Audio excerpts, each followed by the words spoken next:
Hi, everyone, and welcome to another edition of Talking Sense right here on Yachting International Radio. My name is Ria. I am your host, and I'm very pleased to welcome back Alasdair Milroy of Breaking the Mould Accounting. How are you?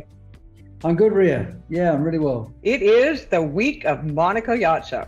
It sure is. Yeah, I'll be heading there later in the week. We'll still be there on Monday for people who maybe want to meet after the frenzy of the show.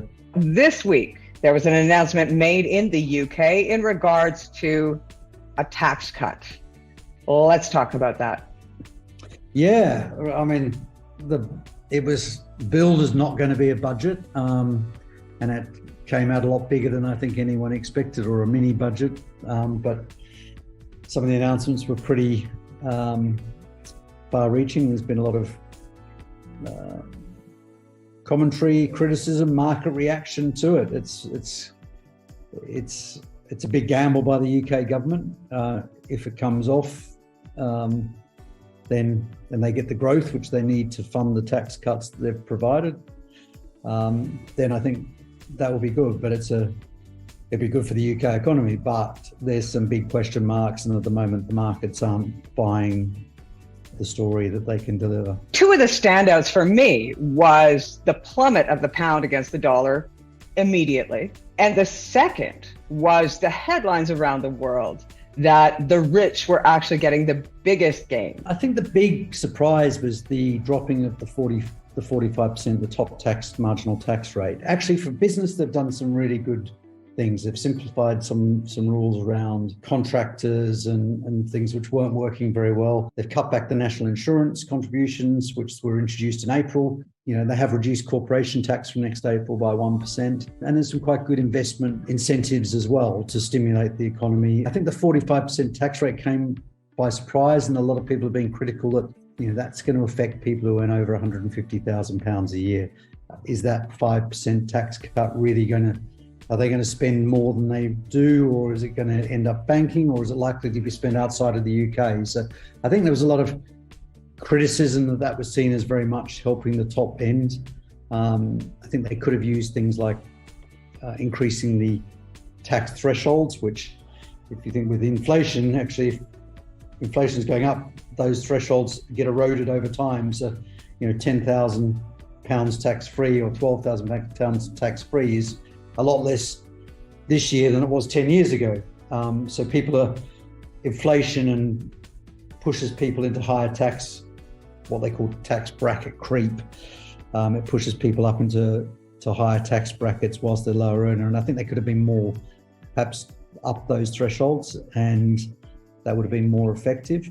But coming back to, I think international investors don't believe the growth story, and then you get the issue with the pound dropping, which is investors saying, well, we don't know whether you can deliver this, and you're borrowing much more money, and we're not sure how you're going to be able to pay it back in effect. Now, yes, they can roll over debt, but that's the big problem for the government. And if that and of course the other thing is dropping the pound down for local businesses in the UK. That makes anything they buy overseas and consumers more expensive. We've already seen some products like iPhones and have increased in price because the pound had fallen. That's going to happen more, and that puts its own inflationary pressures on the UK economy, I think this is the other point of this, the Bank of England. So you've got the government putting in all these policies to try to activate spending and create growth. And at the same time, you've got the Bank of England, who's responsible for inflation and wanting to slow inflation. And the only thing they can do that is increase interest rates. So they're almost putting those two policy levers head to head. It's like, I think it's like putting your foot on the accelerator and pulling the handbrake on at the same time. You've got two things up in completely opposite directions, and if anyone's tried that, it's a lot of fun. I can guarantee you spin around in circles a lot. There's a lot of fun. There's a lot of dust, but it doesn't get you anywhere. A lot of smoke and some damaged tires when you're done. Exactly, and that's the risk. I think we can.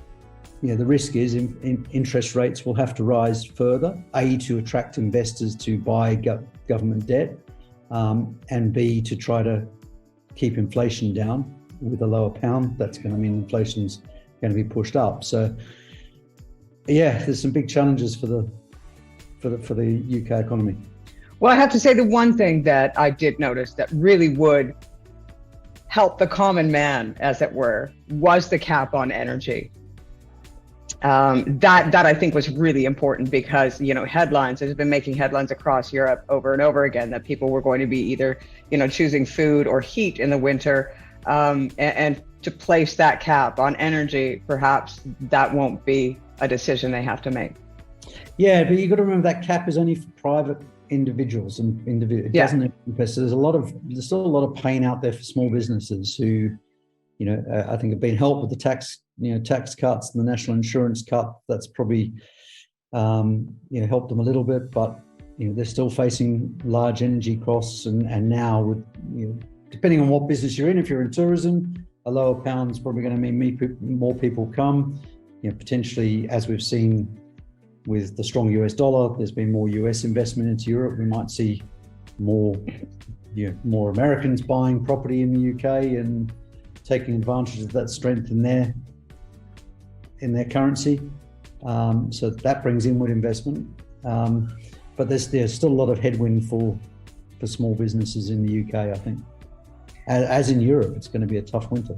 Those that actually have the money are gaining even more benefits, and small businesses are once again paying the bill for the rest of the country. The UK government is very pro light touch regulation, pro seeing business attracting wealth, and helping those with money. It's whether they can now deliver in 18 months' time, if the economy can grow, and then it's a very brave move.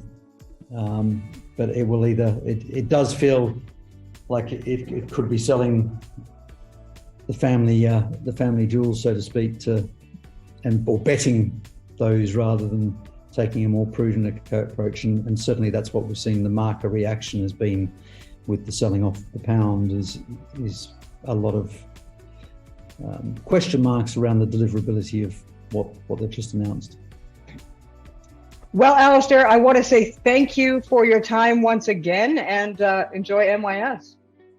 I will, Ria. Yeah, I'll definitely send you some photos, and we'll chat again next week.